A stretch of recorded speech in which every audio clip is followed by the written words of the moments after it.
Hello, one and all. My name is Kinjal Shah, and I am a second year MBA student of SAS Institute of Management Studies.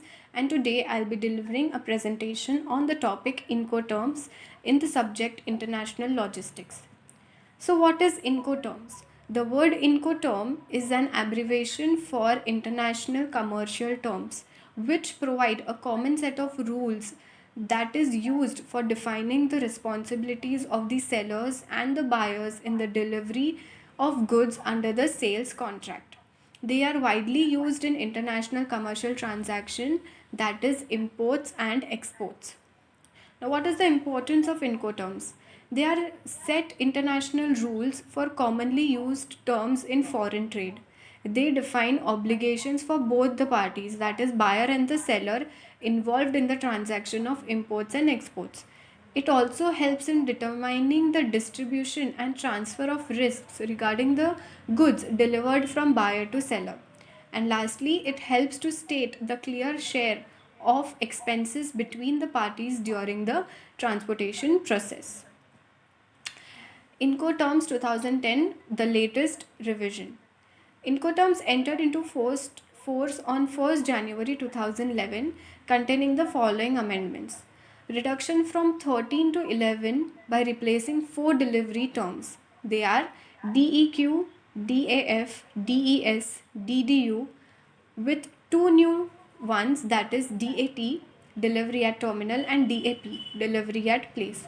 So therefore these are grouped into two categories according to the means of transport used: general types of transport and special sea and inland waterways.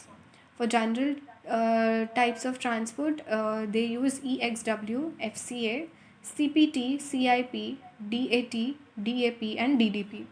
And for inland waterways, FAS, FOB, CFR, and CIF. We will study about this in detail. EXW means EX works. It is followed by a named place. EXW means the seller's responsibility is to make the goods available at the seller's premises. The seller is not responsible for loading the goods on the vehicle provided by the buyer, who then bears the full cost involved in bringing the goods from there to the desired location. Next is FCA, means free carrier. It is followed by a named place. FCA means the seller fulfills its obligation to deliver when it has handed over the goods, cleared for export into the charge of the carrier named by the buyer at the named place.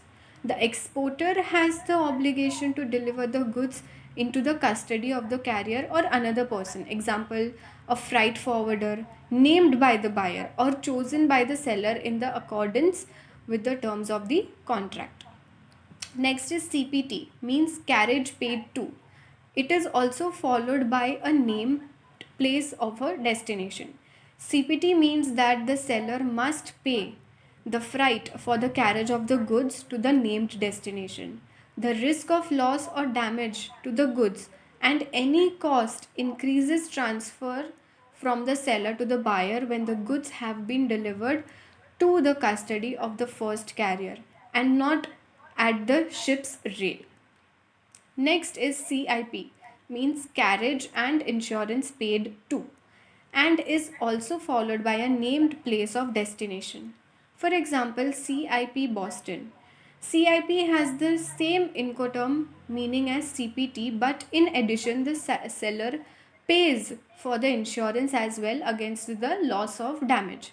The exporter arranges the following: for export clearance and all export formalities.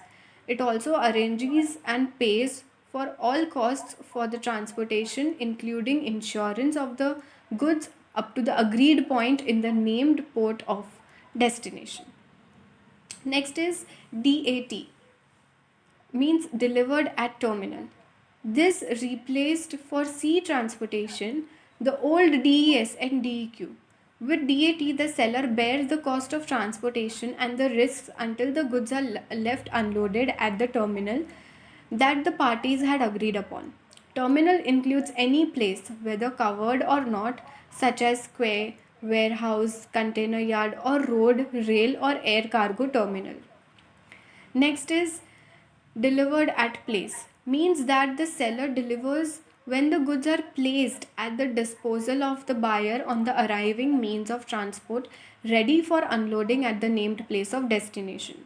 The seller bears all risks involved in bringing the goods to the named place. Next is DDP, means delivered duty paid, and it is also followed by a named place of destination. Here, the seller has to pay the costs involved in shipping the goods as well as the costs and risks of carrying customs formalities. The seller pays the duty, and the buyer has to pay any additional cost caused by the failure to clear the goods for import in time. DDP should not be used if the seller is unable to obtain an import license. Next is FOB, meaning free on board. It is also followed by named port of shipment. With FOB, the goods are placed on board the ship by the seller at the port of shipment named in the sales agreement. The risk of loss or damage to the goods is transferred to buyer when the goods pass the ship's rail, that is off the dock, and placed on the ship. The seller pays the cost of loading the goods here. Cost and freight (CFR) is followed by a named port of destination. It requires the seller to pay the costs and freight necessary to bring the goods to the named destination. But here, the risk of loss or damage to the goods, as well as any cost increases, are transferred from seller to the buyer when the goods pass the ship's rail in the port of shipment. Insurance is the buyer's responsibility in CFR. CIF means cost, insurance, and freight. It is followed by named port of destination. It is exactly same as CFR, except here the seller must in addition procure and pay for buyer's insurance. This is applicable only to maritime transport. Next is FAS, meaning free alongside ship. It is followed by a named port of shipment. FAS means the seller is responsible for the cost of transporting and delivering goods alongside a vessel in the port of his country. This means that the buyer has to bear all costs and risk of loss or damage to the goods from that moment. This term is only applicable for sea or inland waterways transport. Thank you.